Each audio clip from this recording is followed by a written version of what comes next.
بسم اللہ الرحمن الرحیم. ناظرین السلام علیکم. میں ہوں آپ کا میزبان صابر شاکر وفاقی. دارالحکومت اسلام آباد سے کچھ تازہ ترین بلکہ انتہائی اہم ترین خبر، اور وہ ہے اڈیالہ جیل راولپنڈی سے.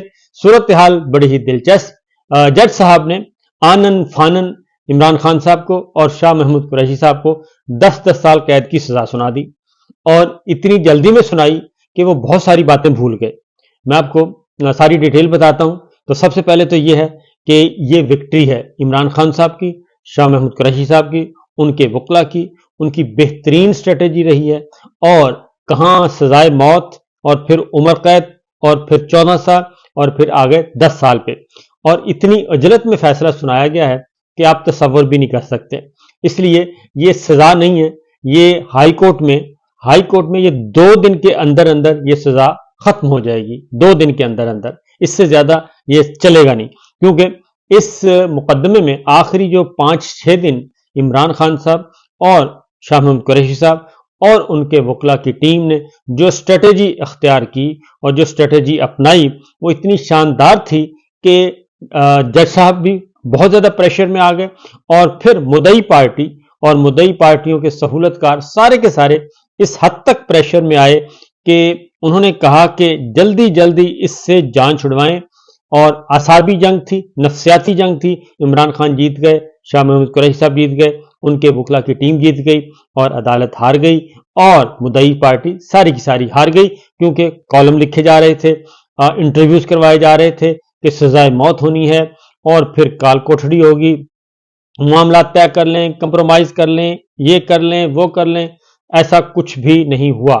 اس لیے جناب عمران خان صاحب نے اندر کیا کہا، یہ ایسی سزا ہے کہ عمران خان صاحب ہنستے رہے، مسکراتے رہے، اور جج صاحب کو عدالت چھوڑ کے جانا پڑا پتلی گلی سے. تو صورتحال یہ تھی، کیونکہ وہاں پہ جو ملزمان عمران خان اور شاہ محمود قریشی جو ملزمان تھے وہ خوش تھے، اور جو مدعی پارٹی تھی، جو مقدمہ لڑ رہی تھی، جو سرکار تھی، ان کے چہرے لٹکے ہوئے تھے، ان کے بھی، ان کے وکلا کے بھی. تو ایک کچھ اور خبریں بھی ہیں، لیکن وہ خبریں فی الحال میں روک لیتا ہوں، کیونکہ اس سے پھر ہمارے دوست جو ہیں وہ ان کو نقصان پہنچنے کا اندیشہ ہے، کیونکہ یہ سارے کا سارا کہاں سے کنٹرول ہو رہا تھا صبح سے، اور خبریں کہاں سے فیڈ ہو رہی تھیں، اور کون سا واٹس ایپ گروپ متحرک تھا، وہ بڑی دلچسپ صورتحال ہے. خیر، یہ میں بعد میں بتاؤں گا کسی وقت، چیزیں محفوظ ہیں. صورتحال یہ ہے کہ محمد ذوالقرنین، ابو الحسنات محمد ذوالقرنین صاحب تھے، اور انہوں نے اچانک ٹی وی پہ خبر چلی کہ جناب عمران خان صاحب کو اور شاہ محمود قریشی صاحب کو سزا سنا دی گئی ہے، 10 سال قید کی سزا سنا دی گئی. اور اس میں ہوا یہ کہ اسلام آباد ہائی کورٹ میں حامد خان صاحب اور بیرسٹر علی ظفر، بیرسٹر گوہر، سلمان صفدر صاحب، دیگر سکندر ذوالقرنین، تمام کی تمام وکلا ٹیم اسلام آباد ہائی کورٹ پہنچی تھی. اور وہاں پہ انہوں نے جو وکلا کا حق ختم کیا تھا، حق کے دفاع اور حق کے جرح ختم کر دیا تھا عمران خان صاحب کے وکلا کا، وہ گئے تھے اور وہ کالعدم قرار دلوانے گئے تھے. اور یہ آرڈر 26 جنوری کا یہ کالعدم ہونا تھا، اور اگلے ایک گھنٹے کے اندر اندر جیسے یہ کورٹ روم میں جاتا، کیونکہ بیرسٹر گوہر نے ملاقات کی چیف جسٹس اسلام آباد ہائی کورٹ سے، کیس فکس ہونا تھا، اور اچانک خبر آئی، کیونکہ مخبری ہو گئی ہوگی کہ بھئی اس کیس کے پلے کچھ نہیں ہے، یہ ادھر سے ہم سٹے کر دیں گے. تو بہرحال ہوا یہ کہ آنن فانن ٹی وی پہ خبر چلی، کسی کو کانوں کان خبر نہیں تھی کہ کیا ہو گیا. اور اس کے بعد پھر یہ ہو گیا. اس کے بعد آگے چلتے ہیں جی. اب آپ کو لیے چلتے ہیں اڈیالہ جیل. اڈیالہ جیل کے اندر کا ماحول کیا تھا؟ اندر کا ماحول یہ تھا جی کہ سائفر کیس کی سماعت شروع ہوئی، تو خان صاحب، عمران خان صاحب اور شاہ محمود قریشی صاحب کو جج صاحب نے کہا کہ جی آپ روسٹم پہ آ جائیں، اور میں آ رہا ہوں، جلدی تو آپ کو ہے. عمران خان صاحب نے کہا کہ میں آ رہا ہوں، آپ کو جلدی ہے، تو ہم نے تو جیل میں ہی رہنا ہے. عمران خان صاحب نے پہلے ہی کہہ دیا کہ ہم نے تو جیل میں ہی رہنا ہے. ان کو پتا تھا کہ کیا فیصلہ آ رہا ہے. تو 342 کے بیان پر دستخط کریں گے. جج نے عمران خان صاحب سے پوچھا، مجھے پہلے بتائیں یہ ہوتا کیا ہے؟ عمران خان صاحب نے کہا، قانون کو مد نظر رکھتے ہوئے آپ کو سوالوں کے جواب دینے کا موقع دے رہا ہوں. جج صاحب نے کہا، میں اپنا جواب خود لکھوانا چاہتا ہوں. عمران خان صاحب نے کہا، اچھی بات ہے، آپ اپنا جواب خود لکھوائیں. اور عمران خان صاحب نے کیا کہا؟ عمران خان صاحب نے کہا کہ سائفر وزیر اعظم آفس میں تھا، اور سیکورٹی کی ذمہ داری ملٹری سیکرٹری، پرنسپل سیکرٹری اور سیکرٹری پروٹوکول پر آتی ہے، جو وزیر اعظم ہاؤس کی سیکورٹی کو دیکھتے ہیں۔ اب یہاں سے آپ اندازہ کر سکتے ہیں کہ وزیر اعظم کے سابق وزیر اعظم عمران خان صاحب کے ملٹری سیکرٹری جو ہیں، یہ جس ملٹری سیکرٹری کی بات کر رہے ہیں، یہ ڈاکٹر موہت پیرزادہ نے بھی ٹویٹ کیا ہے اور شہزاد اکبر صاحب نے بھی کیا ہے، اور انہوں نے بتایا ہے کہ ملٹری سیکرٹری احمد محمود جو ہیں وہ 6 دن سے اپنے دفتر سے گھر نہیں پہنچے۔ تو یہ بات ہو رہی ہے اس کی، خاص طور پہ سنیے گا۔ سابق وزیر اعظم آفس میں تھا، سائفر وزیر اعظم آفس میں تھا، اور سیکورٹی کی ذمہ داری ملٹری سیکرٹری اور پرنسپل سیکرٹری اور سیکرٹری پروٹوکول پر آتی ہے، جو وزیر اعظم ہاؤس کی سیکورٹی کو دیکھتے ہیں۔ میرے 3.5 سال کے دوران یہ واحد ڈاکومنٹ ہے جو وزیر اعظم آفس سے مسنگ ہوا۔ یہ بھی میں آپ کو اس کی الگ سے کہانی ہے وہ سناؤں گا۔ سائفر مسنگ ہونے پر ملٹری سیکرٹری سے کہا کہ انکوائری کی جائے۔ وہ واحد موقع تھا جب میں ملٹری سیکرٹری سے ناراض بھی ہوا۔ میرے اے ڈی سی میں سے ایک نے جنرل باجوہ کے ایما پر سائفر چوری کیا۔ میرے اے ڈی سی میں سے ایک نے جنرل باجوہ کے ایما پر سائفر چوری کیا۔ یہ عمران خان صاحب کا سٹیٹمنٹ ہے، کورٹ میں سٹیٹمنٹ ہے، ریکارڈ۔ ملٹری سیکرٹری نے انکوائری کے بعد بتایا کہ سائفر کے حوالے سے کوئی کلو نہیں ملا اور منتخب وزیر اعظم کو سازش کے ذریعے ہٹایا گیا۔ اب میں آپ کو دوبارہ پھر روکتا ہوں کہ ملٹری سیکرٹری نے انکوائری کے بعد بتایا کہ سائفر کے حوالے سے کوئی کلو نہیں ملا۔ اب ملٹری سیکرٹری احمد محمود صاحب جو ہیں وہ اس وقت اگین وہ ڈاکٹر موہت صاحب کا اور شہزاد اکبر صاحب کا ٹویٹ کہ وہ 6 دن سے دفتر سے گھر نہیں پہنچے۔ انہوں نے کہا جی منتخب وزیر اعظم کو سازش کے ذریعے ہٹایا گیا، اس میں چیف جنرل باجوہ اور امریکی سیکرٹری آف اسٹیٹ ڈونلڈ ڈو اس سازش میں شامل تھے۔ میری حکومت گرانے کے لیے سازش اکتوبر 2021 میں ہوئی۔ جنرل باجوہ نے I S I chief general Faiz کو تبدیل کیا۔ جنرل باجوہ نواز شریف اور شہباز شریف کی ملی بھگت سے یہ سب ہوا کیونکہ انہوں نے جنرل باجوہ کو مدت ملازمت میں توسیع کا وعدہ کیا تھا۔ حقانی کو امریکہ میں جنرل باجوہ کی لابنگ کے لیے ہائر کیا گیا۔ حقانی کو $35,000 کی ادائیگی کی گئی۔ اپریل میں حقانی نے ٹویٹ کیا کہ عمران خان اینٹی امریکہ جبکہ جنرل باجوہ پرو امریکہ ہے، ہمارے اتحادی ہمیں چھوڑ جائیں۔ اس کے لیے جنرل باجوہ نے آئی ایس آئی کو استعمال کیا اور آئی ایس آئی نے ہمارے لوگوں کو پی ٹی آئی چھوڑنے پر مجبور کیا اور کہا کہ ان کا مستقبل نون لیگ کے ساتھ ہے۔ میں نے جنرل باجوہ سے مل کر اس سازش کے بارے میں بات کی تو انہوں نے کہا کہ ایسی کوئی بات نہیں۔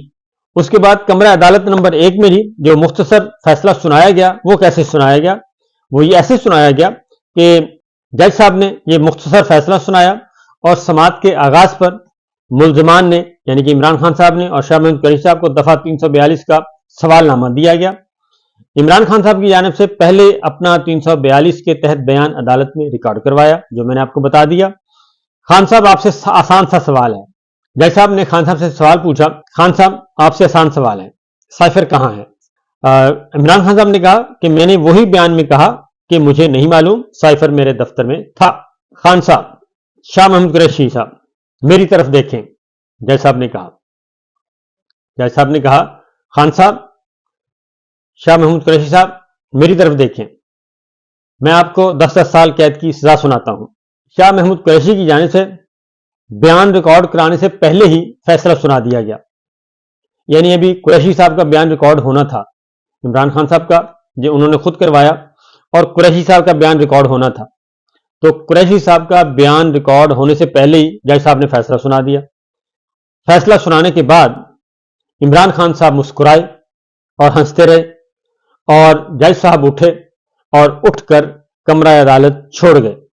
تو شاہ محمود قریشی صاحب نے آواز دی، انہوں نے کہا جج صاحب میرا تو بیان ریکارڈ کر لیں، تو میرا تو ابھی بیان ریکارڈ ہی نہیں ہوا۔ تو جج صاحب نے پیچھے مڑ کر نہیں دیکھا۔ تو یہ ہے اصل ساری صورتحال، میں نے آپ کو بتا دی کہ بہت ہی دلچسپ صورتحال تھی، اور اس سے پہلے اسلام آباد ہائی کورٹ میں وکلا پہنچے ہوئے تھے اور وکلا جو گئے تھے وہ آرڈر سسپینڈ کروانے گئے تھے کہ جو وکلا عمران خان صاحب کے وکلا کا جو حق جرح چھینا گیا ہے اس کو بحال کروانے، کیونکہ سرکاری وکیل دونوں طرف کھڑے ہو گئے تھے۔ لیکن اچھا اب آگے بتاتا ہوں جی کہ یہ فیصلہ جو ہے یہ فیصلہ 2 دن کے اندر اندر یہ ختم ہو جائے گا. اس کی وجہ ہے کہ اس فیصلے میں اتنی خامیاں ہیں کہ آپ تصور ہی نہیں کر سکتے. اور عمران خان صاحب نے، شاہ محمود قریشی صاحب نے، ان کی لیگل ٹیم نے اور ان کی سوشل میڈیا ٹیم نے بہت ہی شاندار طریقے سے آخری 5-6 دنوں میں، یعنی کہ 26 جنوری سے لے کے آنورڈ، 26 جنوری بلکہ پیچھے چلے جائیں 22 جنوری سے، کیونکہ 2 دن وکیل نہیں آئے، تیسرے دن وکیل صاحب آئے تو جج صاحب پریشر کا شکار تھے، کیونکہ یہ پتہ چل گیا تھا کہ انہوں نے سزا سنانی ہے الیکشن سے پہلے، تو لہٰذا اس کے اکارڈنگلی جب انفارمیشن آ گئی تو اس کے بعد یہ بہت اچھے طریقے سے یہ سارا کچھ کیا گیا. اور عمران خان صاحب نے اور قریشی صاحب نے، ان کی وکلا کی ٹیم نے، کیونکہ مجھے بھی اچھی طرح یاد ہے کہ بہت سارے لوگوں کے مجھے فون آتے تھے، میسیجز آتے تھے کہ یہ وکیل جو ہیں عمران خان صاحب کے یہ کیوں نہیں جا رہے اور یہ سارا کچھ کیس خراب ہو رہا ہے. پھر مجھے ایک دوست نے یہ بھی کہا کہ وہ آپ دیکھیں نا یحییٰ بختیار جو تھے اس وقت بھی یہ ہوا تھا، بھٹو صاحب کا کیس خراب ہو گیا تھا. تو بلکہ مجھے آج رات ہی ایک میسج آیا، صبح بلکہ فجر کی نماز کے وقت ایک میسج آیا کہ عمران خان صاحب کو یہ سزائے موت دینے لگے ہیں. تو میں نے ان سے کہا کہ یہ سوال ہی پیدا نہیں ہوتا، سزائے موت دیں، سوال ہی پیدا نہیں ہوتا. یہ آپ کو کسی نے غلط بتایا ہے کہ نہیں یہ سارا انتظام مکمل کر لیا گیا ہے اور رات 12-1 بجے نوٹس سرو کیا گیا ہے. میں نے کہا کچھ بھی نہیں ہوگا. تو کیونکہ مجھے علم تھا کہ اندر سے یہ گھبرائے ہوئے ہیں، ڈرے ہوئے ہیں، تو انہوں نے جلدی اس سے جان چھڑوائی ہے، اس کیس سے کہ یہ ہمارا کمبل جو ہے ہمارے سر لگ گیا ہے، اسے جان چھڑوائی جائے. اب ذرا علیمہ خان صاحبہ نے کیا کہا ہے یہ بھی سامنے آ گیا کہ علیمہ خان کا رد عمل آیا ہے کہ 8 فروری کو لوگ عمران خان کو ووٹ دیں اور کچھ نہ کریں. پاکستان تحریک انصاف نے بھی یہی کہا ہے.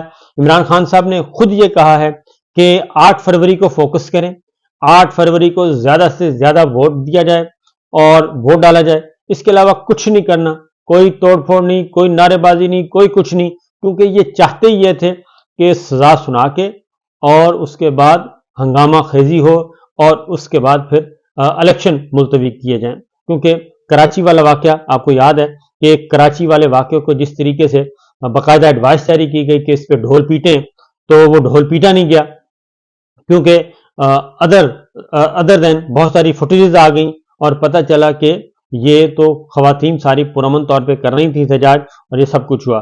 علیمہ خان کہہ رہی تھی کہ جناب 8 فروری کو صرف ووٹ ڈالنا ہے اور کچھ نہیں کرنا. تو اب تک کے لیے اتنا ہی، باقی انشاءاللہ اگلے ولاگ میں بہت ساری خبریں ہیں اسی سے متعلق. اجازت دیجیے، اللہ حافظ.